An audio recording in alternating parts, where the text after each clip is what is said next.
Mad Max 2 isn't just one of the greatest action movies of all time. It's a full-throttle ride through movie history. But behind the dust, leather, and roaring engines lies a story even wilder than the film itself. From real-life danger to insane budget cuts and on-set chaos, this is the kind of stuff Hollywood usually tries to hide. So buckle up, because you're about to discover 10 insane behind-the-scenes facts about Mad Max 2 you never knew. And trust me, you don't want to miss fact number 7. It'll make you see the film in a whole new way. Let's dive in. Good. Nice study, Fact 1.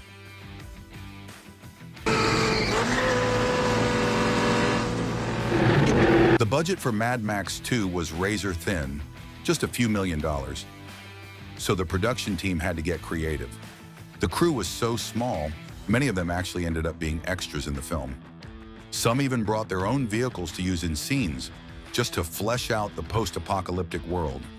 In fact, several chase sequences include cars owned by crew members who had zero stunt experience.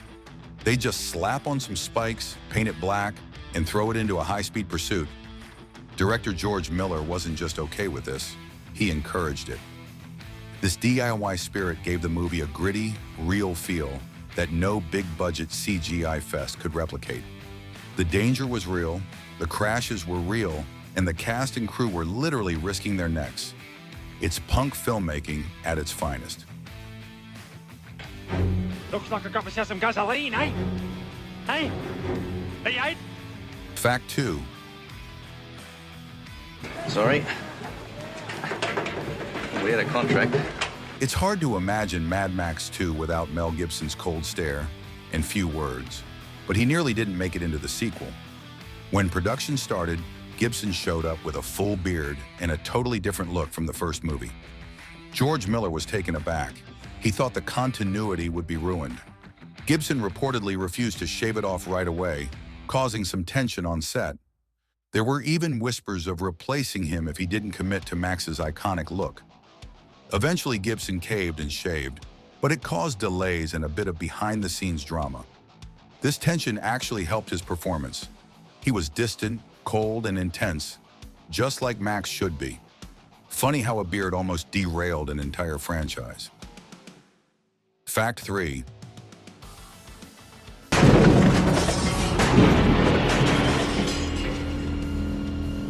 Mad Max 2 is famous for its jaw-dropping car stunts, but those stunts came with serious risk.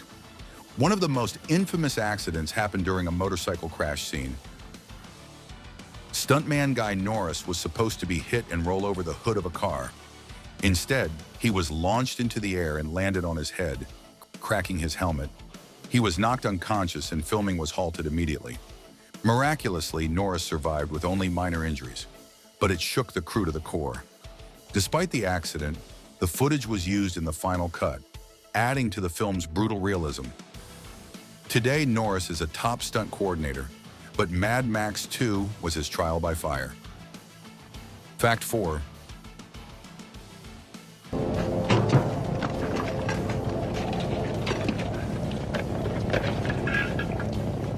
While the world of Mad Max 2 feels like pure fiction, it was inspired by real-world fear. In the 1970s and early 80s, the world faced multiple oil crises that led to gas shortages and rising prices. Australia was hit hard, and the fear of economic collapse felt very real. George Miller took that anxiety and turned it into a cinematic apocalypse. The film's obsession with gasoline wasn't just a plot device, it was a reflection of society's dependence on oil. Characters kill for fuel, build entire lives around it, and treat it like gold. This grounded the film in a twisted version of reality that hit close to home for audiences. It's not just action, it's allegory. Fact 5.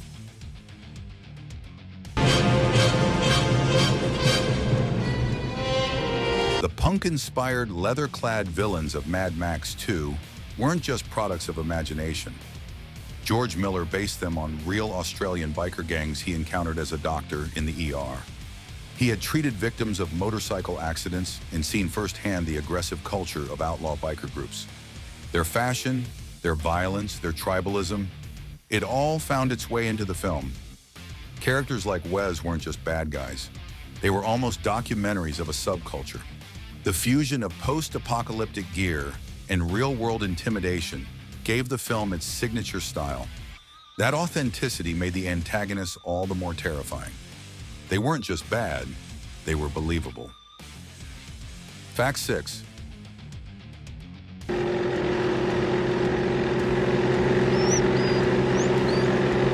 Mad Max's loyal blue heeler, simply named Dog in the movie, was a last-minute addition.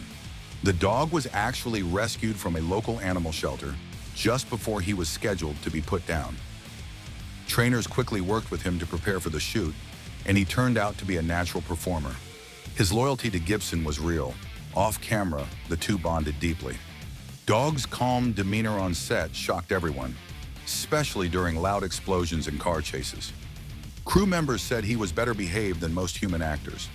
The dog quickly became a fan favorite and even inspired merchandise. Sadly, he was never used in later films, but his legacy lives on in every road warrior's best friend. Fact 7. The best and the worst things happened. We ran out of money in post-production. Before becoming a director, George Miller was a medical doctor working in emergency rooms. He used the money he earned from long ER shifts to fund his first film, Mad Max.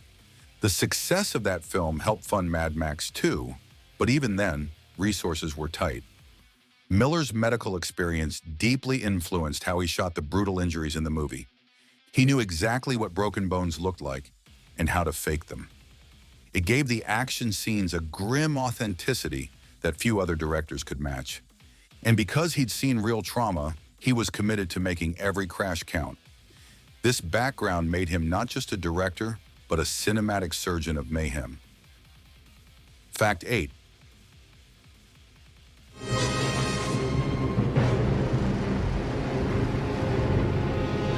The climactic chase scene at the end of Mad Max 2 is legendary, and for good reason.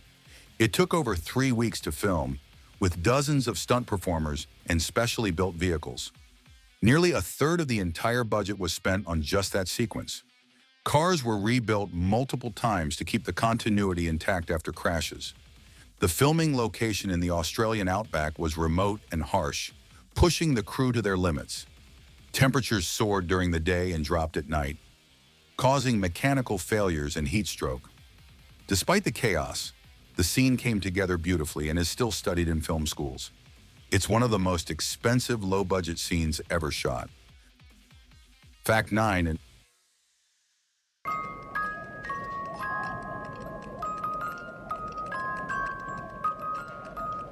Mel Gibson only has about 16 lines of dialogue in Mad Max 2. This wasn't an accident.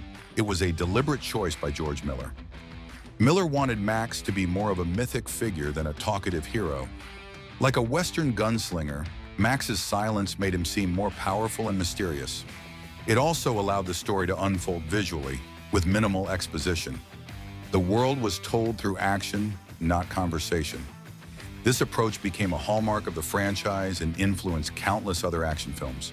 Sometimes less really is more. Fact 10. In Australia, it was always Mad Max 2. But in the United States, it was released as The Road Warrior. Why? Because the first Mad Max hadn't gotten wide distribution in America. US studios were afraid that audiences wouldn't understand it was a sequel, so they dropped the number and made it look like a standalone film. This actually helped the movie gain traction with a new audience. Most Americans saw The Road Warrior first and then discovered the original later. It's one of the few sequels that became more famous than the original, thanks to a title change.